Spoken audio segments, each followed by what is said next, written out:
Halo teman-teman semua, ya di sini gue akan bertanya ya, apakah teman-teman pernah merasa jantung teman-teman ini berdegup kencang ya, hanya karena cuma lihat grafik kripto yang teman-teman hold tiba-tiba unlock ya.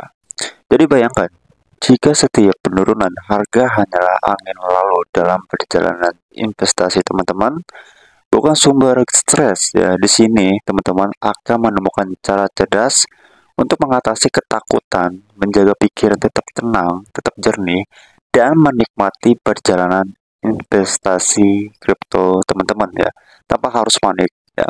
Jadi simak rahasia anti panik yang bisa mengubah cara pandang teman-teman dan strategi teman-teman dalam menghadapi pasar yang penuh gejolak. Simak sampai selesai.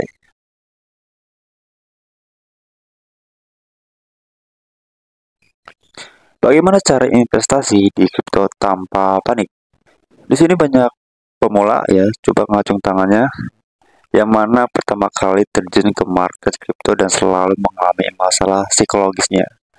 Ya, salah satu hal yang sering ya teman-teman rasakan atau para pemula adalah mengalami perasaan panik ya, itu wajar lah. Lalu bagaimana cara mengatasi perasaan tersebut bagi para pemula atau teman-teman yang saat ini masih pemula ya? Yang pertama, selalu sediakan dana cadangan ya, jangan all in ya, dikit-dikit masukinnya. Faktor utama yang menyebabkan teman-teman atau bahkan gue juga pernah mengalaminya ya, itu kepanikan adalah minimnya dana cadangan yang kita miliki. Keadaan tersebut menyebabkan kita selalu berhitung ya dalam pikiran kita berapa banyak keuntungan dan kerugian kita di market. Sediakan dana darurat ya, minimal untuk 6 sampai 12 bulan sebelum berinvestasi di kripto ya. Paling nggak sisihin berapa persen ya. Cuma ada di dana darurat ya. 2. Hindari leverage. Bagi teman-teman yang masih tergolong pemula ya dan berada di market kurang dari 1 tahun ya, ini masih pemula banget ya, maka leverage ini ya, leverage trading sangat tidak dianjurkan lah ya. PNL yang naik dan turun setiap detik berpotensi membuat masalah psikologis yang mana menyebabkan trader pemula cenderung kehilangan uang mereka daripada memperoleh uang ya. Hindari leverage untuk pemula ya. Misalnya kalaupun teman-teman pernah dapat ya, masih pemula nih, nah itu dapatnya cuma beberapa persen tapi kerugiannya lebih dari profitnya gitu, jadi lebih banyak kan lossnya. Oke, lanjut lagi yang ketiga, hanya risikokan 1% saja per trade ya.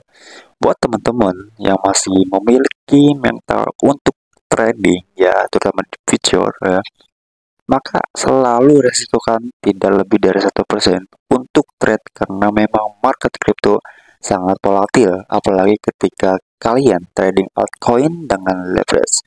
Dengan meresikokan lebih dari kecil, maka kita akan terhindar dari panik ketika trading ya. Ibaratnya sisihkan untuk trading ini, ibaratnya uang sampah aja, oke? Yang keempat, batasi screen time ya. Crypto memang market yang buka selama 24 jam ya. Namun kita tetap bisa memilih kapan kita bisa on screen dan off screen ya. Jangan terus-terusan ngeliat screen terus. Beberapa jam sebelum tidur atau ketika ada event penting, coba hindari melihat layar dan batasi waktu yang kita habiskan untuk memantau pergerakan harga kripto. Ya, teman-teman, jadi bijaklah dalam melihat layar. Yang saya sering melihat layar. Demikian kesimpulan dari video ini, gua ambil kesimpulannya, kunci utama untuk tetap tenang dalam dunia kripto adalah dengan menyiapkan dana cadangan, menghindari leverage yang berisiko, resiko kan hanya 1% per trade ya, dan bijak dalam mengatur waktu pantau harga atau jangan terlalu sering melihat layar. Dengan strategi tersebut, teman-teman bisa menghadapi fluktuasi pasar dengan kepala dingin, dengan tenang ya, dan bahkan pikiran yang jernih ya. Jadi untuk teman-teman, apakah merasakan manfaat dari tips yang gue udah bagikan tadi ya? Jadi untuk itu subscribe channel ini untuk mendapatkan lebih banyak konten edukatif seputar investasi kripto ya.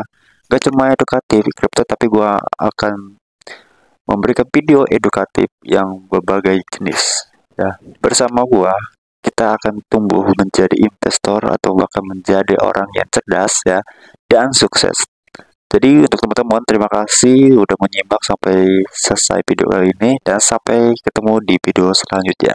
Semoga bermanfaat.